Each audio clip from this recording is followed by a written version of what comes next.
Guys vacancy को निकाला गया है इंजन फैक्ट्री अबाडी की तरफ से, जो कि एबीएनएल यानी कि आर्म्ड व्हीकल निगम लिमिटेड के अंतर्गत आती है। आप सभी लोगों को पता है इंडियन ऑर्डिनेंस फैक्ट्री को 7 डीपीएसयू में तब्दील कर दिया गया है। उसी के अंतर्गत एक डिफेंस पब्लिक सेक्टर यूनिट हमारी एबीएनएल यानी कि आर्म्ड व्हीकल निगम लिमिटेड है और इसके अंतर्गत आने वाली इंजन फैक्ट्री अबाडी में वैकेंसी को निकाला गया है। यहां पर हम लोग कंप्लीटली चीजों को समझ रहे होंगे। जैसा कि आप देख सकते हो, मैं आर्म्ड व्हीकल निगम लिमिटेड की ऑफिशियल वेबसाइट के करियर सेक्शन में हूं। यहां पर आप लोगों को मिल जाता है engagement of personal under fixed tenure contract in EFA यानी कि इंजन फैक्ट्री अबाडी। यहां पर यदि इंपॉर्टेंट डेट की हम लोग बात करें, इस वैकेंसी को निकाला है 18 मार्च 2025 को। इसकी जो लास्ट डेट होने वाली है वो 5 अप्रैल 2025 है। इसके ऑफलाइन फॉर्म एप्लीकेशन आप लोगों को फिल करना होगा, तो कंप्लीटली चीजों को समझ लीजिएगा। साथ ही साथ इसका सिलेक्शन प्रोसेस वगैरह क्या है, हम लोग कंप्लीट चीजों को समझ रहे होंगे। तो यहां से आप लोग डिटेल एडवर्टाइजमेंट डाउनलोड कर सकते हो। हम डायरेक्टली डिटेल एडवर्टाइजमेंट की तरफ चलते हैं, वहां पर चीजों को समझते हैं। तो गाइस यहां पर आप लोग इसका डिटेल एडवर्टाइजमेंट देख सकते हो। Engine factory Avadi unit of armed vehicle Nigam limited government of India enterprises ministry of defence के अंतर्गत आती है। यहां पर सबसे टॉप में इन्होंने क्लियर किया है engagement of personal under fixed tenure contract. जैसा कि आप सभी लोगों को पता है, ऑर्डिनेंस फैक्ट्री में भी जो भी वैकेंसियां आ रही हैं वो 4 ईयर के कॉन्ट्रैक्ट पीरियड पर आ रही हैं, लेकिन chances is very much high after 4 year इसको वो एक्सटेंड करते हैं, जैसे कि एचएएल में होता है उसी तरीके से। यहां पर आप लोगों को एडवर्टाइजमेंट नंबर मिल जाता है। यहां पर सबसे पहले समझिएगा, इन्होंने क्लियर किया है कि आर्म्ड व्हीकल निगम लिमिटेड के बारे में बताया है। ये न्यू डिफेंस पीएसयू के अंतर्गत आती है एंड यहां पर इसका हेडक्वार्टर चेन्नई में है। 5 इसके अंतर्गत प्रोडक्शन यूनिट वगैरह है। ये जो वैकेंसी निकाली गई है, इन्होंने क्लियर किया है कि हम इंजन फैक्ट्री अबाडी के लिए इस वैकेंसी को ले रहे हैं। यहां पर डिटेल ऑफ पोस्ट हम लोग सबसे पहले देख लेते हैं। यहां पर डिटेल ऑफ पोस्ट की बात करें तो सबसे पहला पोस्ट जो आप लोग देख सकते हो, जूनियर मैनेजर प्रोडक्शन की। यहां पर टोटल 2 पोस्ट ओपन करी हैं। साथ ही साथ जूनियर मैनेजर कॉन्ट्रैक्ट डिजाइन वाली जो है, यहां पर आप लोग देखोगे 1 पोस्ट को ओपन किया है। क्वालिटी की यहां पर 3 पोस्ट को ओपन किया है। ह्यूमन रिसोर्सेज की यहां पर 1 पोस्ट के लिए वैकेंसी को निकाला है। सेफ्टी के लिए भी यहां पर 1 पोस्ट के लिए वैकेंसी को निकाला है एंड फाइनेंस एंड अकाउंट्स के लिए 1 पोस्ट को ओपन किया है।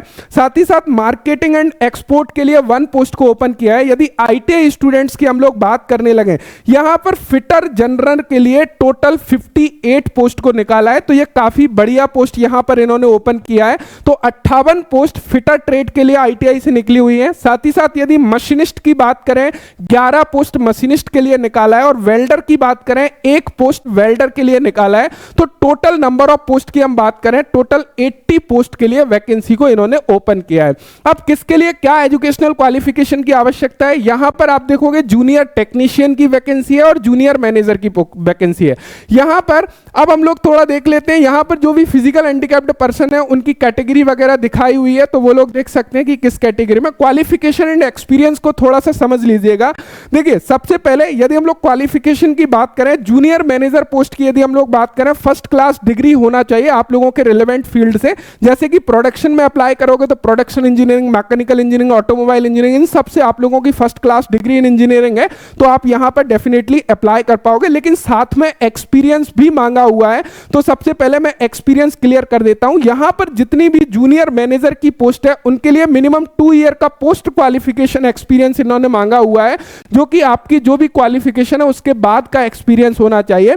यदि हम लोग जूनियर टेक्नीशियन की बात करें, मिनिमम 1 ईयर का एक्सपीरियंस यहां पे मांगा हुआ है आपके क्वालिफिकेशन के साथ में। तो आप लोग क्वालिफिकेशन सबसे पहले देखें तो यहां पे ओनली क्वालिफिकेशन है, नीचे उन्होंने एक्सपीरियंस को मेंशन किया हुआ है, तो क्वालिफिकेशन के साथ में एक्सपीरियंस भी चाहिए। जूनियर मैनेजर में की केस में क्वालिफिकेशन के साथ में 2 ईयर का एक्सपीरियंस आप लोगों को रिक्वायर्ड होगा। यहां पर फर्स्ट क्लास डिग्री मांगा हुआ है आप लोगों के रिलेवेंट डिसिप्लिन से। यहां पर यदि हम लोग जूनियर टेक्नीशियन की बात करें, जूनियर टेक्नीशियन फिटर में देखें, एनएसी या फिर एनटीसी इन फिटर जनरल से हो, मैकेनिक मशीन टूल मेंटेनेंस से हो, टूल एंड डाई मेकर से हो। यानी कि यहां पर जो फिटर जनरल है उसमें basically mechanic machine tool maintenance वाले अप्लाई कर पाएंगे, टूल एंड डाई मेकर वाले भी अप्लाई कर पाएंगे और फिटर जनरल वाले भी अप्लाई कर पाएंगे। या तो आप लोगों ने डायरेक्टली अप्रेंटिसशिप किया हुआ है या फिर आपके पास में नेशनल ट्रेड सर्टिफिकेट है, आप यहां पर एलिजिबल हो, अप्लाई कर पाओगे। ध्यान रखिएगा यहां पर एससीबीटी वाले कैंडिडेट को एलिजिबल नहीं किया है। जिन्होंने एनसीबीटी से आईटीआई किया हुआ है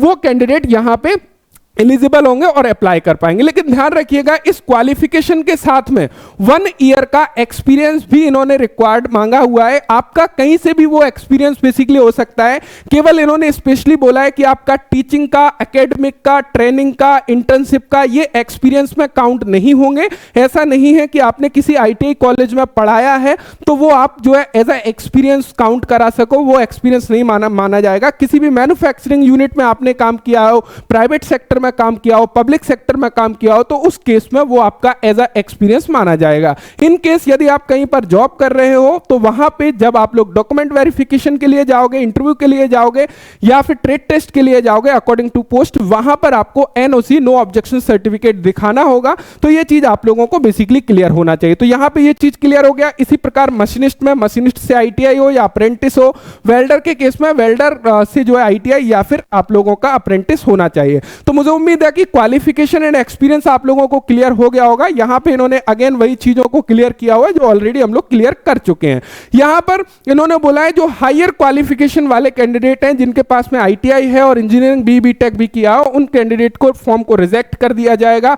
कोई भी क्वालिफिकेशन को छुपाना नहीं है। यदि आप पाए जाते हो कि आपने किसी क्वालिफिकेशन को, हायर क्वालिफिकेशन को छुपाया है, तो उस केस में किसी भी स्टेज में आपको निकाला जा सकता है। यह चीज उन्होंने क्लियरली मेंशन की है। साथ ही साथ आपके रनिंग में कोई भी एजुकेशन आप कर रहे हो, उस चीज को भी अपने फॉर्म में मेंशन करना है। इस चीज का आपको विशेष ध्यान यहां पे रखना है। यह चीज इन्होंने इंपॉर्टेंट पॉइंट में बेसिकली यहां पे क्लियर की हुई है। अब यहां पे हम लोग बात कर लेते हैं एज लिमिट की। यदि एज लिमिट यहां पर बात करें तो यहां पे 28 ईयर मैक्सिमम एज लिमिट है और 18 साल मिनिमम एज लिमिट रखी है। यदि आप लोग कैटेगरी से बिलोंग करते हो, आपको एज में छूट दी गई है। आप ओबीसी नॉन क्रिमिलियर कैंडिडेट हो, 3 ईयर का अपर एज लिमिट में छूट मिल जाएगा। यदि आप लोग एससी एसटी कैंडिडेट हो तो वहां पर 5 ईयर का अपर एज लिमिट में आप लोगों को छूट देखने को मिलेगा। यदि आप लोग फिजिकल हैंडीकैप्ड कैटेगरी के कैंडिडेट हो तो 10 साल का छूट आपको यहां पे अपर एज लिमिट में देखने को मिल रहा होगा। एक्स अप्रेंटिस ट्रेनी के केस में भी यहां पर आप लोगों को एज में बेसिकली छूट दिया गया है। अब गाइस यहां पर हम लोग सैलरी स्ट्रक्चर वगैरह देख लेते हैं, ये क्या कुछ आपको देने वाले हैं। तो यहां पर ध्यान रखिएगा, जूनियर मैनेजर पोस्ट की यदि बात करें, आप लोगों का जो मिनिमम बेसिक होगा स्टार्टिंग वो 30,000 होगा। जूनियर टेक्नीशियन की बात करें 21,000 बेसिक पर आप लोगों को स्टार्टिंग में लिया जाएगा। उसके अलावा बेसिक पे के अलावा आप लोगों को काफी सारे अलाउंसेस जैसे कि dearness allowance, house rent allowance, वो सारी चीजें दे रहे होंगे। लेकिन यहां पर स्पेशल अलाउंस @ 5% ऑफ बेसिक दे रहे होंगे। यहां पर एनुअल इंक्रीमेंट 3% होगा। यहां पर मेडिकल फैसिलिटी नहीं है, मेडिकल फैसिलिटी के रूप में वो कुछ पैसे दे रहे हैं, यानी कि टोटल जो मेडिकल फैसिलिटी होती है वो नहीं दे रहे हैं। यहां पर आप लोग देख सकते हो, यहां पे 3,000 पर month for meeting all their other requirement including medical and accident insurance premium वगैरह, ये आप लोगों को देंगे। यहां पे वो खुद से जो है नहीं दे रहे हैं। तो ये एक चेंजेस है गवर्नमेंट एम्प्लॉय, यानी कि इससे पिछले रिक्रूटमेंट और इस रिक्रूटमेंट में बाकी जो सारी फैसिलिटीज है वो बेसिकली आप लोगों को यहां पे प्रोवाइड किया जा रहा है। जैसा कि ये बोल रहे हैं ग्रेजुएटी वगैरह है, वो सारी चीजें आप लोगों को मिल जाएगा। अब यहां पे हम लोग नेक्स्ट देखें selection process. This is the very very most important portion, इसको थोड़ा सा समझिएगा। सिलेक्शन प्रोसेस में यदि हम बात करें जूनियर मैनेजर पोस्ट की, यहां पर आपकी जो क्वालिफिकेशन है उस क्राइटेरिया में जो मार्क्स हैं उसके बिहाफ पर आप लोगों को शॉर्टलिस्ट किया जाएगा इंटरव्यू के लिए।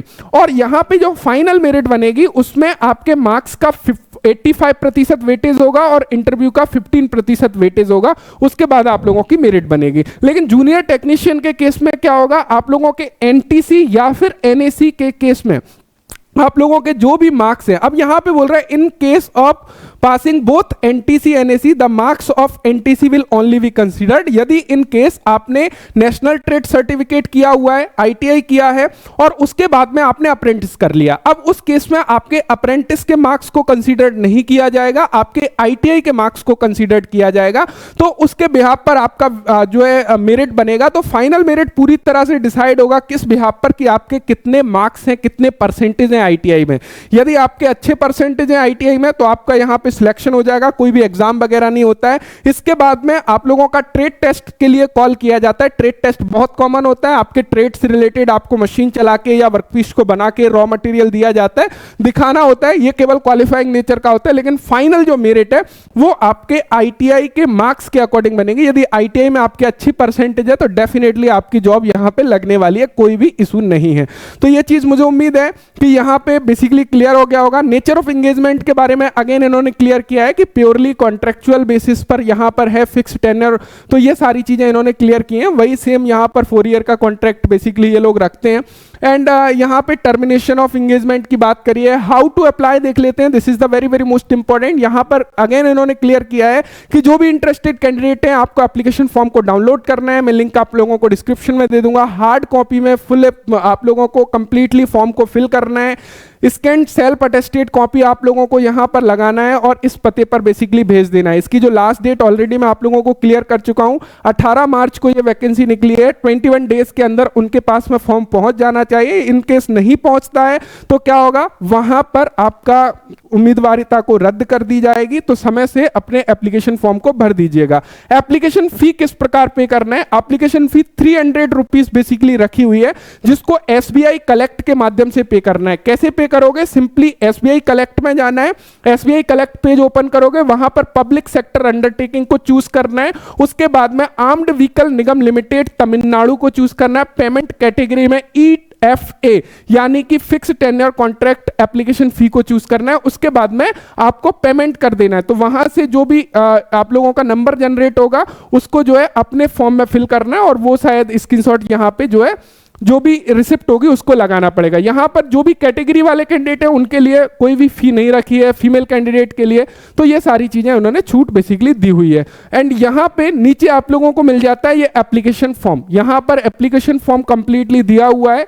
इसमें किस प्रकार आप लोगों को सिंपल चीजें हैं, ब्लॉक लेटर में टोटली जो है इसको अच्छे तरीके से फिल कर लेना है, जो भी क्वालिफिकेशन वगैरह है, और लिफाफे के ऊपर अपने पोस्ट का नेम वगैरह लिख देना है बोल्ट लेटर में। देन इसको जो है आप सेंड कर सकते हो। उसके बाद में जो भी आप लोगों की मार्क्स हैं उसके बिहाफ पर आपका लिस्ट जारी होगा। यदि आपकी प्रतिशत मार्क्स अच्छे होंगे आईटीआई में तो आपके पास में इंफॉर्मेशन पहुंच जाएगी, वेबसाइट पर लिस्ट आएगी। यदि आपका नेम आता है तो आपको ट्रेड टेस्ट के लिए कॉल किया जाएगा। मुझे उम्मीद है कि ये इंफॉर्मेशन आप लोगों को मिल गई होगी। Thank you so much video देखने के लिए। जो भी एलिजिबल कैंडिडेट हैं डेफिनेटली अप्लाई करना चाहिए। Thanks for watching and bye bye.